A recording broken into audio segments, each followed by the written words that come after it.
Nikola and General Motors just signed a new deal, which is a memorandum of understanding where GM won't be taking a stake in Nikola stock. And they won't be making the Badger. So what does this mean for Nikola stock? Let's talk about it.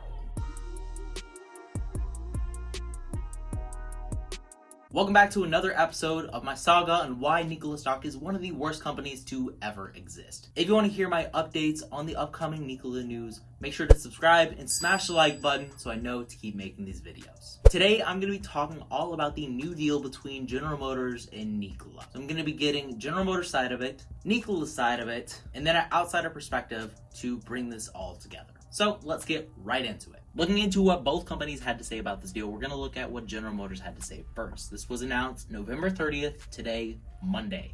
General Motors signed an MOU with Nikola to supply hydrogen fuel cell systems. So they're scratching the idea of not supplying them with their battery technology. Looking into the two highlights of this article, they're going to be supplying General Motors hydrogen fuel cell systems for the Nikola Class 7 and 8 trucks.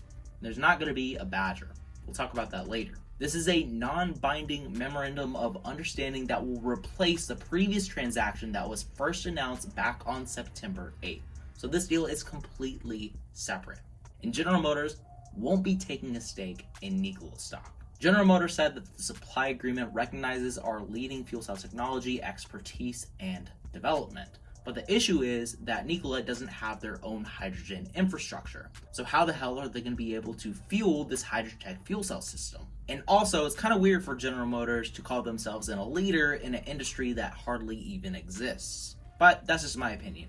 I have beef with General Motors. They said that providing the hydrogen fuel cell systems to the heavy-duty class of commercial trucks is an important part of our growth strategy and reinforces our commitment towards an all-electric, zero-emission future. But the issue is that General Motors isn't taking a big enough stake in order to have a green future. By 2025, they're only planning to have 10% of their entire fleet of their vehicles electric. So, does that seem like a big move to you? I don't think so. General Motors said this is going to be beneficial to them because it is expected that the potential arrangement would be cost plus, meaning that they would make a profit off of this, and that Nikola will be paying upfront for the capital for this capacity. So Nikola is going to be paying General Motors in order to put this technology into their trucks, and they're not getting anything back from this. It's funny how General Motors didn't even mention that they won't be taking a stake in Nikola stock. But let's see what Nikola has to say about this deal. Nikola had a pretty similar title saying that they signed an MOU with General Motors, and this was published today. They announced the signing of this agreement with General Motors for a global supply agreement related to the integration of General Motors hydrotech fuel cell systems into Nikola's commercial trucks. So basically, just what General Motors said. Nikola said that this supersedes and replaces a transaction announced back on September 8th. So they're trying to use big words that sound good, but this transaction is actually worse than what they initially agreed on. They basically said what General Motors said in their article, and they added, as previously announced, Nikola expects to begin testing production engineered prototypes of its hydrogen fuel cell powered trucks by the end of 2021. Prototypes. Just like that Nikola one that they rolled down the hill? Yeah, that was a prototype.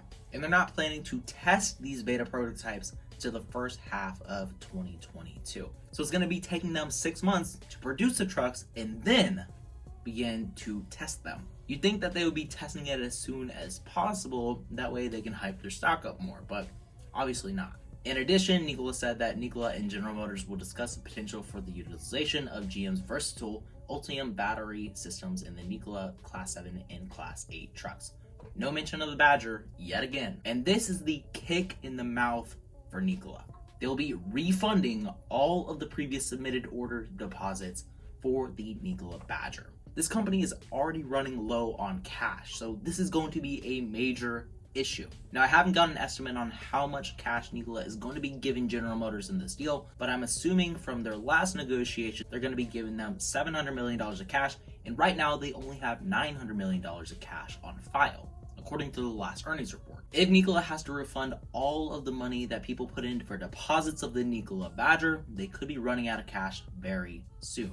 And the thing is, this Badger was their way of connecting to retail investors. Trevor Milton said it himself. What I did is I knew day one, once we started coming out, we had all this gravy train coming in from the semi-truck program. My question was, okay, that's great, but I'll never touch the average consumer. So therefore 90% of investors will probably never invest in me.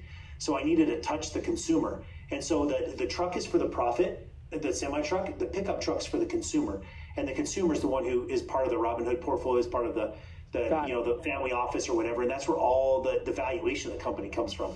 Because they touch your product. So basically, retail investors are probably going to be selling out of the stock because they no longer have a connection, because I guess that hydrogen trucks just aren't as cool as the Nikola Badger. Looking at the charts here, their stock started around $27. They soared up to $39 in just a couple minutes whenever this deal was announced, and now they're selling off massively. They just hit $21. So this stock is getting snubbed. Personally, I'm holding put options on Nikola stock right now, and I'm planning to continue to hold them. And if you want to know exactly when I sell out of these put options, I post every trade that I make in real time over on my Discord. This is going to be linked in the pinned comment below. There's over 800 members in there. It's been growing like crazy. I post every single trade that I'm making in real time, as I said, and also the stocks that I'm watching each week. The stocks that I'm watching this week are, of course, Nikola, Disney, and AMD, and you can check out why over on my Discord. But getting back into the news and reading over this Yahoo Finance article, it says that General Motors will not be taking a stake in Nikola. The two companies will be working together, but they won't be producing the Badger. And this is something that General Motors didn't even include in their press release, but Nikola did. They said that this MOU does not include the previously contemplated GM equity stake in Nikola or the development of the Nikola Badger. So personally, I think that this is very bearish on Nikola stock, but probably good news for General Motors, because they won't be taking a stake in a company that is currently under investigation. Honestly, from a risk management standpoint, it makes no sense for General Motors to invest into Nikola. But Nikola is forking over all of their cash into this deal. That way they can finally have hydrogen technology in their trucks, and this is probably going to cause them to go bankrupt. Obviously, this is all just my own opinion. I don't think this is good for Nikola stock, and that's exactly what we saw this morning with their stock falling to $21. And come tomorrow, December 1st, with a lockup date finally expiring, insiders are going to be able to start to sell their shares, and the fraud will finally be exposed to the public. I personally think that Nikola is a complete phony, and this stock is going to be delisted, going to zero, and I'm about to 10x my money on those Nikola put options. We'll see what happens come tomorrow. I'll definitely keep you updated. Thanks for tuning in to today's video on why Nikola stock is complete trash, and as always, remember to stay positive, stay green. I'll catch you in the next one. Bye, guys.